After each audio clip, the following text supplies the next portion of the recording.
ada sosok viral yang berhasil menyulap sampah menjadi lukisan. Dan ini dia udah sukses bikin beberapa lukisan sosok artis. Wow, termasuk Ruben Onsu, Nikita Mirzani, ada juga Bu Susi. Kemarin katanya dia bikin itu.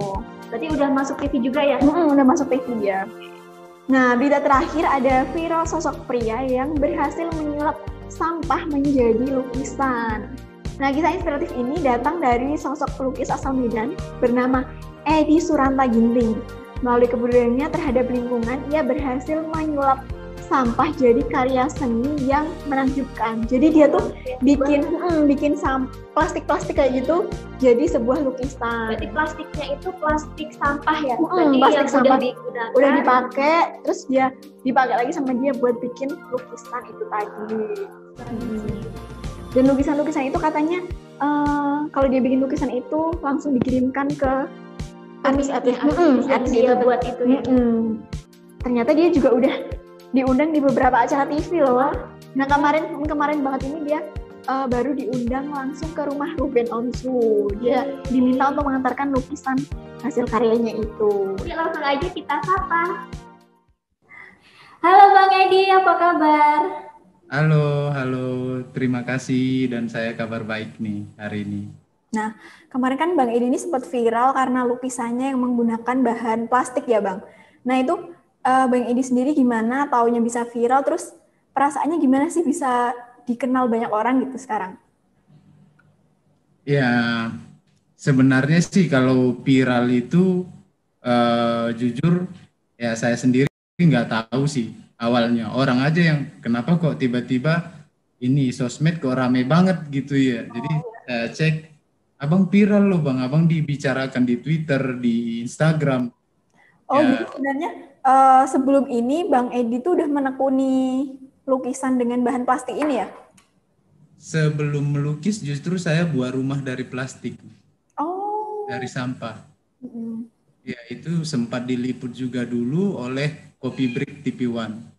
Mungkin karena sekarang viralnya dari beda sosmed ya, viralnya dari TikTok gitu ya. Ya, yang penting udah jadi anak TikTok. Keren. Berarti jadi seleb TikTok ya. Berarti pertama kali tuh Bang Edi mengunggah video di TikTok, kemudian jadi viral gitu ya, diomongin di Twitter, Instagram, kayak gitu ya Bang? Iya, benar. Video yang viral itu video apa sih Bang? Video lukisan tentang penjelasan, nah kenapa saya melukis dari sampah, kurang lebih ya 3,4 M. Banyak juga ya yang lihat ya. Ya baru yang satu lagi lukisannya salah satu penyanyi Karo juga, satu suku saya, nah Aci Bru Sembiring, nah itu 2,4 M. Sebenarnya sudah ada beberapa pelukis dari plastik sebelum saya. Nggak tahu ya kenapa kok bisa viral lagi. Ya saya sendiri bingung gitu ya. Ya cuma ngikutin arus aja, kalau udah viral ya udah gitu aja saya ikut ya. Kalau melukis dengan bahan plastik, nah itu kurang lebih 4 tahun yang lalu. Nah, tapi sebelumnya saya melukis dengan ampas kopi. Ampas kopi. Ya. Berarti memang basicnya nih Bang Edi adalah seorang pelukis ya? Iya. Basic pelukis, tapi yang benar-benar saya tekuni itu pengolahan limbah sampah. Ya, artinya di bidang lingkungan hidup, seni, edukasi, organic farming, dan home industry. Seperti itu. Kalau boleh tahu Bang Edi jurusan apa nih? Apa ada basic emang kuliah di program lingkungan hidup atau apa gitu? Kok menekunin tentang lingkungan kayak gini? Nah, kalau sekolah, ya artinya kalau pendidikan itu saya cuma sampai SMA saja. Kebetulan maaf, saya tidak terlalu suka sekolah, tapi saya suka belajarnya. Begitu, karena menurut saya ya di sekolah dengan kurikulum, nah kita harus memakan semuanya yang ada sekaligus. Nah, kita tidak pernah diajarkan spesifik apa sih yang kita suka, dan itu kita tekuni benar-benar begitu. Nah, jadi dulu ya amin, SMP 4 kali pindah. Iya, pokoknya pindah-pindah sampai sekolah itu di daerah saya sudah habis dan nggak ada lagi yang mau dipindahin begitu ya. Sampai nggak ada lagi yang mau dipindahin. Iya, nggak ada lagi, udah Ini habis. ya, udah coba ke semua sekolah. Sekolah udah dicoba. Udah coba semua karena dipecat, karena dianggap nakal. Oh gitu. Ya, karena dianggap nakal, loh matematika nggak pernah ada di kelas, fisika nggak pernah, ya.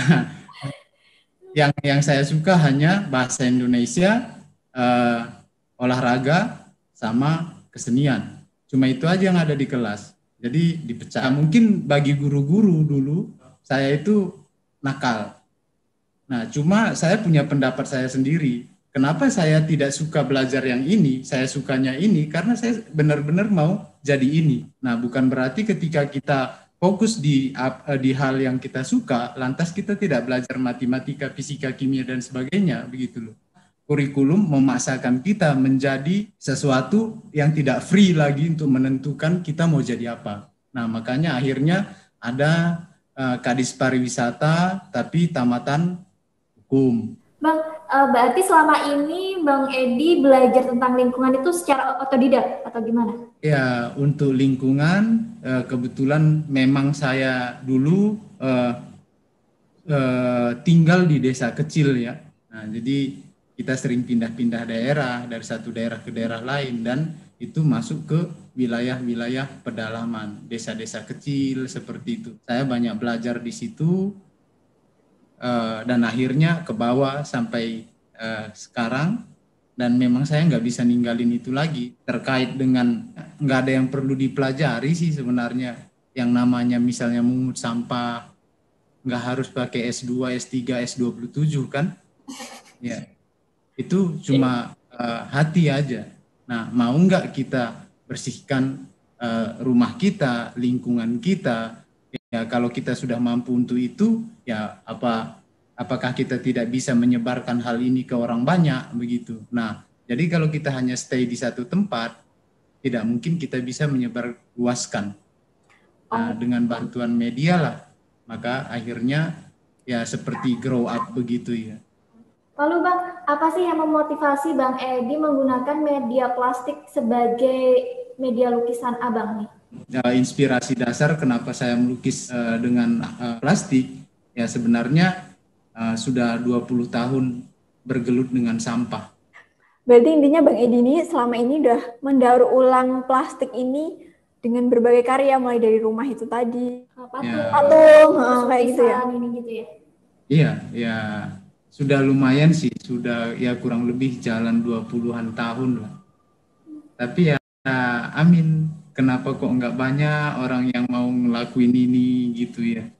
Nah, jadi saya kembali lagi, inspirasi dasar kenapa saya melukis dengan limbah plastik itu, sebab banyaknya sampah di Indonesia. Kita adalah negara kelautan terkotor nomor 2 di dunia. Itu prestasi yang luar biasa untuk Indonesia. Luar biasa apa Bang? Baik atau buruk atau gimana? Luar biasa lengahnya kita ya. Mau peduli terhadap lingkungan. Gitu. Artinya tidak ada kebijakan kita menggunakan sampah plastik. Baru kesadaran juga jauh lah. Ya, jauh banget di bawah rata-rata untuk mau peduli gitu ya. Itu yang buat akhirnya ya kita dapat prestasi ini yang luar biasa ya. Termasuk kampung saya sendiri. Medan adalah kota metropolitan terkotor nomor 1 di Indonesia. Top. Masih ingat nggak sih pertama kali bikin lukisan pakai plastik tuh bikin apa waktu itu? Kalau lukisan pertama yang saya buat itu lukisannya Mbak Natsua Shihab dan Susi Pujiastuti. Berarti lukisannya itu udah disampaikan ke Ibu Susi ya? Amin, sudah sampai. Hebat banget ya. Keren. Ya, kita kenal saja Bu Susi gitu ya. Apa sih kesulitan yang dialami selama pembuatan? Nggak ada yang sulit sih sebenarnya. Bayangkan kalau 270 juta rakyat Indonesia saat ini mau mengut sampah satu orang. Dalam 2 bulan Indonesia bersih dari sampah. Kalau mau ya. Nah, kuncinya cuma mau sih. Kalau bikin satu lukisan tuh butuh waktu berapa lama? Kalau lukisan wajah bervariasi juga sih soal waktu gitu. Nah, tergantung. Kalau dia menggunakan kebaya ya lumayan rumit. Ya rata-rata 3 minggu lah. Selain tokoh untuk kayak pemandangan atau apa itu butuh berapa lama nih Bang?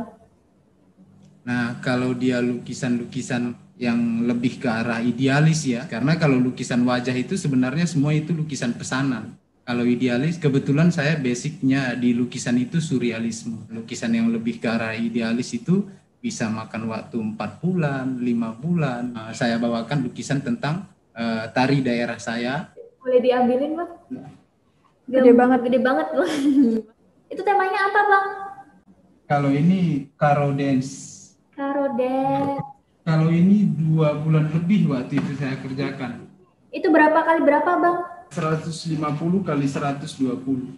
Menurut Bang Edi nih, yang paling berkesan bagi Bang Edi itu melukis wajah siapa? Momen yang paling berkesan buat saya ya ketika saya langsung menyampaikan lukisannya ke orangnya. Terutama ya kemarin sempat langsung menyerahkan lukisan ke Nikita Mirzani. Wow. Oh, di acara ini ya Bang, di acara Brownies kemarin. Baru saya diberi kesempatan juga kemarin menyerahkan lukisan langsung ke Ruben Onsu. Berarti ada beberapa tokoh atau artis yang Abang buat lukisannya terus nggak dikasih gitu. Secara langsung tuh ada nggak sih Bang? Amin, semua tersampaikan sih. Oh, Pasha Ungu kemarin. Cuma kemarin tidak sempat ketemu Pasha Ungu karena pada saat Pasha Ungu kembali dari Jakarta ke Palu, sayanya yang keluar dari Sulawesi Tengah ke Jakarta. Gitu. Oke. Selanjutnya pengen melukis wajah siapa nih? Kalau saya sih, siapa yang mesan itu yang saya kerjakan. Karena jujur ya saya sampaikan sekali lagi, lukisan-lukisan ini ketika ada yang mesan, maka seandainya misalnya kita mendapatkan materi dari situ, nah itu yang saya pakai untuk membeli tas anak-anak, buku untuk anak-anak di desa-desa kecil, di pedalaman seperti itu, sepatunya, apa kira-kira yang mereka butuhkan di sana, begitu. Berarti penghasilan dari Bang Edi sebagian itu disalurkan untuk anak-anak di pedalaman gitu Bang? Ya hampir semua sih, hampir semuanya apa yang saya dapat ya selama ini. Ya, keren. banget ya. Nah Bang, setelah viral ini orderan lukisan pakai bahan plastik itu semakin banyak nggak sih? Terus kalau boleh tahu nih ya, kalau boleh tahu harga jualnya itu berapa? Kalau harga lukisan sih sebenarnya variatif sih, tergantung lukisannya apa gitu. Kalau lukisan idealis itu ya kebetulan memang jarang sih dilepaskan di Indonesia. Karena selama saya berkegiatan kan sering juga datang volunteer asing ya, dari beberapa negara begitu. Membantu untuk mengut sampah, ya membantu berkebun begitu. Nah, jadi mereka bantu saya kadang menjualkan lukisan itu. Mereka lebih sering membeli lukisan atau idealisnya saya untuk mereka bawa ke negara mereka. Di Indonesia belum pernah laku sih. Tapi itu biasanya untuk dipamerin lagi atau emang konsumsi pribadi, Bang? Pribadi mereka. Nah, jadi kalau mereka biasanya beli itu ada yang 5.000 euro, ada yang 3.000 euro, begitu. Nah, kalau di Indonesia lukisan wajah yang seperti ini 3 juta aja orang sudah auzubillahi minasyaiton. Ini rojim pokoknya ya. Berarti emang rata-rata kalau di Indonesia nih, Abang jual di sekitaran harga 3 jutaan atau gimana? 3 jutaan karena di Indonesia itu beli lukisan itu aneh. Anehnya mereka hitung harga kanvas berapa. Udah lemnya habis berapa, itu bahannya apa, plastik doang sih nggak beli ya, jadi mereka hitung di situ. Jadi saya sendiri sebenarnya bingung buat harganya di Indonesia. Kalau saya sih anggap lukisan wajah itu oke, itu yang saya pakai untuk beli buku anak-anak. Lukisan idealis saya sendiri itu yang saya pakai untuk menghidupi saya. Jadi udah banyak artis ya Bang yang udah pesen karya Abang? Belum. Lebih banyak bule. Oh, lebih banyak bule. Orang luar yang mau tertarik sama karya-karya Bang Edi ya? Ya, memang dari dulu sih lukisan kopi sampai lukisan plastik ini semuanya memang keluar. Ya, sedih sih sebenarnya. Saya sendiri ingin menyampaikan sebab rendahnya apresiasi terhadap pekerja seni di Indonesia dan karya seni di Indonesia. Nah, saya mewakili ya seluruh pelukis Indonesia lah untuk menyampaikan hal ini. Karena tidak dipungkiri saya tahu juga apa yang mereka lakukan. Saya tahulah perasaan mereka, ya. Makanya kita sebut sering lukisan yang bagus itu adalah lukisan yang laku. Oke. Ya, kalau nggak laku ya nggak bagus. Gak bagus. Yang lebih sedih lagi ketika kita upload ini video tentang lukisan. Nah, orang hanya membaca lukisannya saja. Tidak ada sedikit pun yang menelaah kenapa dia melukis dengan plastik. Semua bilang, "Bang, keren banget." Ya, kalau kata Tukul itu, ujian itu adalah teror. Sedihnya begini sih, maksud saya. Nah, kalau kita tahu ini bagus, kalau kita tahu ini keren, kenapa kamu tidak lakukan itu? Makanya banyak orang Indonesia itu hanya jadi penonton, bukan jadi pelaku. Nah, itu yang membuat karyanya kita nggak berwarna gitu. Begitu aja dari zaman Jepang sampai Jepang pulang lagi. Ya, begitu aja gitu ya. Nah, baru viralnya di Indonesia itu viralnya aneh. Nah, semangatnya satu hari kemarin itu hilang, nggak tahu kemana ya. Nah, katanya peduli lingkungan, katanya mau begini pada saat viral doang ya. Nah, setelah viral tadi, dia juga nggak kenal sama kita ya. Bikin pameran gitu nggak selama 20 tahun berkarir di dunia seni ini? Kalau pameran sih dulu rutin pameran. Pameran pertama saya di Ubud, Bali. Nah, tapi sampai 2014 saja. Dari situ saya sudah nggak pernah lagi ikut pameran karena lebih fokus ke lingkungan dan edukasi anak-anak pedalaman. Ke pameran di Museum Sempurna Surabaya, ya pernah juga dengan Ibu Kartika Fandi dulu, ya sempat juga di Jakarta, ya keliling lah dari 2000 sampai 2014. Selama ini kan udah pindah-pindah tempat nih, ada pengalaman berkesan nggak sih? Ya, semuanya sih sebenarnya sangat berkesan buat saya ya. Kan saya orang Indonesia nih. Jadi saya harus tahu Indonesia itu seluas apa sih? Bagaimana sih sebenarnya Indonesia bagian ini, bagian ini, bagian ini. Nah, jadi kan kita banyak suku, banyak bahasa, ya 700 lebih bahasa di Indonesia ya. Nah, jadi keunikan-keunikan setiap daerah itu apabila kita datang ke sana, otomatis kita tahu, oh ini loh, ini. Nah, itu sebenarnya yang mengajarkan saya selama ini, ya walaupun tanpa dosen gitu ya. Seperti peribahasa lah, guru yang terbaik adalah pengalaman. Jadi saya berguru sama pengalaman aja. Kesan-kesan di daerah-daerah, ya buat saya sangat berkesan semuanya. Karena itu bisa dikatakan seni tingkat tinggi ya.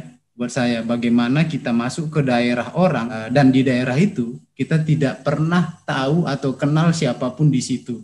Dan akhirnya kita punya bapak angkat, ibu angkat, semua satu desa itu jadi keluarga. Nah, itu buat saya sangat-sangat luar biasa ya. Bagaimana kita bisa mendekatkan diri dan bagaimana kita bisa berkontribusi ke desa mereka dan akhirnya desa mereka grow, yang tadinya mereka semuanya pakai pestisida dan akhirnya tidak gitu. Nah, itu tidak mudah merubah mindset seseorang dari mungkin ya bisa dikatakan dari hal yang mereka tidak pahami menjadi memiliki pemahaman tentang ABCD begitu ya. Selama 4 tahun terakhir ini Bang Edi kan membuat lukisan pakai plastik. Ada rencana nggak akan membuat inovasi lain, misal buat lukisan dari apa, pasir atau apa ya? Daun kering gitu. Ada nggak Bang? Ya kalau untuk saat ini sih saya lebih memilih sampah aja, tetapi dengan inovasi berbeda begitu. Istilahnya sangat-sangat dasar lah sebenarnya. Kita cuma gunting mengikuti pola dan menggradasi warna sampai muncul perspektifnya dan kelihatan memang itu, oh ini lukisan Ruben Onsu, oh ini Nikita Mirjani misalnya. Nah, bisa saja dicairkan. Plastik kan bisa dicairkan juga. Gimana ya? Bisa itu dipanaskan. Ya, jadi ada pengolahan-pengolahan khusus sih sebenarnya seperti sistem suling. Nah, di situ bisa buat minyak. Jadi plastik yang sudah luber itu, nah itu yang bisa dibuat beton, dibuat paving block, dibuat batako, dibuat semua ya dari situ. Bisa juga dipakai melukis. Inginnya sih tetap di sampah tapi lebih dikembangkan lagi lah begitu dengan teknik-teknik yang berbeda begitu supaya semakin banyak orang bisa melihat oh ternyata sampah juga punya manfaat besar. Sebenarnya sampah ini kalau orang mau telaah itu bisa menghasilkan miliaran. Terus Bang, pengalaman paling berkesan selama membuat lukisan dari plastik ini apa? Apa bisa mengurangi sampah atau bagaimana nih? Sebenarnya kalau dibilang mengurangi sampah sangat-sangat sedikit sekali karena menggunakan sampah plastik menjadi lukisan itu paling ya menghabiskan nggak sampai mungkin 10 plastik. Selama melukis ada pengalaman yang nggak menyenangkan gitu nggak sih? Tidak menyenangkan sih sebenarnya bukan pada saat melukisnya, saat mengut sampahnya. Gimana tuh Bang? Ceritain dong. Ya kita sering sekali yang pertama dianggap pemulung. Nah yang kedua ya banyak orang bilang, Mas hati-hati ya. Nah, jangan sampai nanti barang-barang saya hilang. Karena kita bawa karung kan. Ya. Itu sudah rutin. Itu wah kenyang. Makanan sehari-hari. Layaknya sarapan pagi lah pokoknya udah ya. Di hampir semua daerah. Begitu semua anggapan orang. Karena ya apalagi kita kemana-mana nggak pakai sendal. Udah bawa karung. Ya rambut nggak karu-karuan gitu. Ya pokoknya kulit juga hitam semua gitu. Ya udah. Oh ini bener nih, baru tatoan lagi. Nah, jelas nih maling nih ya. Nah itu rutin banget. Kalau yang namanya direndahkan itu sangat. Tapi buat saya, ya saya percaya dengan mujizat. Jadi di mana ketika kita direndahkan di situ sebenarnya kita ditinggikan. Nah, jadi sering saya buktikan sendiri. Contoh misalnya, dulu ketika saya membuat rumah pohon Masamba. Pada saat kita mengut sampah, dan sampah itu kita jadikan rumah pohon sebagai wadah belajar dan berkreasi untuk anak-anak di sana. Nah, itu luar biasa sih yang saya rasa. Hinaan orang, cemoohan orang, ya. Dan akhirnya ketika rumah pohon itu jadi dan banyak orang, ratusan orang setiap hari datang dan akhirnya booming dan tiba-tiba masuk ke Kopi Break TV1. Nah, saya mau tanya sama pengunjung. Saya sampaikan begitu ya. Nah, kira-kira Bapak Ibu ngapain datang ke sini? Oh, karena saya lihat di TV Pak, ini sudah booming, bagus sekali untuk tempat foto, untuk tempat wisata begitu. Bapak tahu nggak? Sebenarnya ini bukan tempat wisata. Nah, ini tempat edukasi Pak. Tempat anak-anak belajar dan berkreasi, terutama belajar bahasa Inggris. Nah, supaya paling tidak anak-anak di desa ini tidak kalah dengan anak-anak yang ada di kota. Tapi saya tahunya begitu karena orang bilang ini tempat pariwisata. Nah, saya tanya, Bapak Ibu punya sampah di rumah? Punya. Nah, kenapa nggak foto di situ aja? Nah, sama Pak, ini sampahnya Bapak loh. Sampahnya Bapak yang saya pungut, yang saya buat jadi begini. Saya sering ngasih tahu sama teman-teman di desa, setiap desa di mana saya berkegiatan, nanti kamu akan dianggap orang gila. Tapi begitu ini jadi, gila mana kita dengan mereka? Kenapa mereka kok di toilet aja foto-foto? Udah di sampah di toilet lagi ya. Nah, gila mana kita sama mereka? Yang mungut sampah yang gila atau yang buang sampah? Ketika kita masuk ke satu daerah begitu, anak-anak mudanya, akhirnya punya pendapatan pribadi, Ya dari sampah tadi semua, sampah organik dan sampah anorganik kita olah semua. Ya, bagaimana kita bisa berkarya dengan menggunakan bahan yang dianggap orang sudah sama sekali tidak ada gunanya. Ya, untuk apa? Supaya meminimalis budget, benar-benar meminimalis budget untuk berkarya. Oke Bang, jadi kan biasanya kalau orang viral terus diundang ke stasiun TV itu kan biasanya seneng ya, manusiawi lah ya. Nah, bagaimana sih perasaan Bang Edi? Secara kan Bang Edi ini udah nggak cuma sekali kan ya diundang di TV, udah beberapa kali. Terus gimana sih perasaannya? Apa itu tuh suatu pencapaian atau ada apa ya tujuan lain di balik itu? Ya, kalau dibilang seneng pasti seneng. Ya, itu juga manusiawi ya. Pasti seneng. Karena apa? Karena ketika karya kita itu diapresiasi, nah sebenarnya yang paling diinginkan seorang pekerja seni itu apresiasi. Hanya pameran itu diadakan adalah bertujuan untuk apresiasi sebenarnya. Tujuan saya sendiri dengan ini semua, ya kalau dibilang ini adalah pencapaian paling yang saya harapkan begitu, sangat belum. Yang saya inginkan kan bukan di karyanya sebenarnya, tetapi bagaimana orang atau masyarakat Indonesia sadar akan dampak sampah dan peduli terhadap perbaikan alam. Itu sebenarnya yang dituju. Dan merubah mental orang bukan pekerjaan yang mudah. Jadi pencapaian itu tujuannya adalah ke sana. Bagaimana membuat orang atau memberi pemahaman kepada orang, atau istilahnya ya berhaklah orang yang duluan tahu memberitahu kepada orang yang belum tahu. Nah, itulah tugasnya sekarang yang paling berat. Kalau Nabi bilang, ya Nabi Muhammad bilang, nah ada perang yang lebih besar daripada perang Badar, yaitu memerangi hawa nafsu.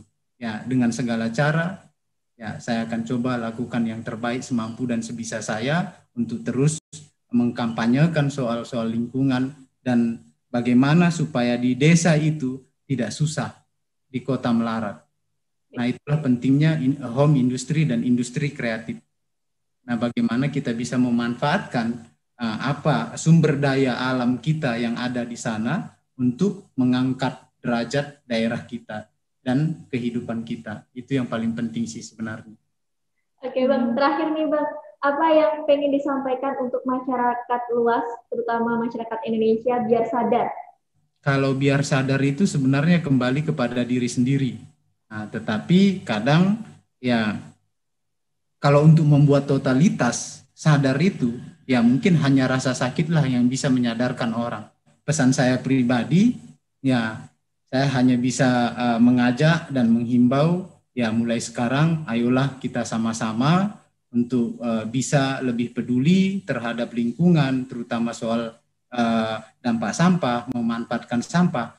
Jangan cuma lihat sampah itu bau dan jorok, banyak orang tidak paham manfaatnya. Nah, di sini sebenarnya tugas Kementerian Lingkungan Hidup, tugas Dinas Kebersihan, ya terutama lingkungan hidup ya, yang harus atau mensosialisasikan kepada masyarakat luas apa sih manfaat sampah, apa sih dampak sampah, begitu. Nah, tapi itu tidak terrealisasi, sistemnya tidak berjalan dengan benar, hanya instansinya yang ada, tapi pergerakannya tidak ada sesuai dengan yang dipercayakan oleh negara terhadap instansi tersebut. Nah, kasihan, siapa kasihan? Ya kembali ke kita semua sebenarnya kasihan, tinggal nunggu bencana. Ya, kita sebenarnya tinggal nunggu bencana loh, serius. Karena apa? Hampir menyeluruh daerah di Indonesia itu sudah rusak. Tinggal nunggu nanti tolong. Ya, kami tidak. Ya memang itu nggak bisa dipungkiri. Mau cantik, mau ganteng, mau jabatan apa, mau pangkatnya apa, mau seperti apapun dia punya harus melakukan satu perbaikan. Ya, terutama di Indonesia ya, karena kita sama-sama tinggal di Indonesia. Nah, kalau bukan kita, bayangkan kalau 270 juta hanya satu orang yang bersihkan, modar ya. Modar ya, memble tapi kece pokoknya ya. Itulah sebabnya. Nah, banyak orang kan berpikir, ya saya kan bisa berkontribusi terhadap negara ataupun anggaplah kepada daerah saya atau kepada siapa saja dengan versi yang berbeda. Iya, bisa. Misalnya kita nyumbang buku untuk anak-anak. Ke anak-anak, apakah sampah bisa bersih? Tidak bisa. Tetap aja kalau mau nyumbang buku sama anak-anak silahkan, tapi sampah tetap juga. Nah, itulah kesadaran-kesadaran seperti itulah yang sangat saya harapkan sebenarnya di semua daerah di Indonesia. Begitu. Paling nggak mereka nggak mau memungut sampah, tapi mereka mengurangi penggunaan sampah gitu ya Bang? Terutama sampah plastik gitu. Ya, setidaknya tidak membuang sampah dengan sembarangan dan bijaklah dalam hal penggunaan plastik. Ya, itulah paling tidak. Thank you Bang Edi buat ngobrolnya sore ini. Sore, masih sore. Ya, terima kasih. Bisa sharing-sharing sesuatu yang inspiratif. Inspiratif banget, dan semoga Tribuners bisa sadar biar sadar atas lingkungan kita tuh udah tua gitu ya Bang ya. Ya, dunia memang sudah tua. Oke Bang Edi, thank you ya. Ya, terima kasih banyak. Terima kasih. Bye. Nah, itu tadi berita viral kita selama sepekan. Saya Miftah Salis. Saya Rena Laila, pamit undur diri. Sampai jumpa. Terima kasih sudah nonton. Jangan lupa like, subscribe, dan share ya.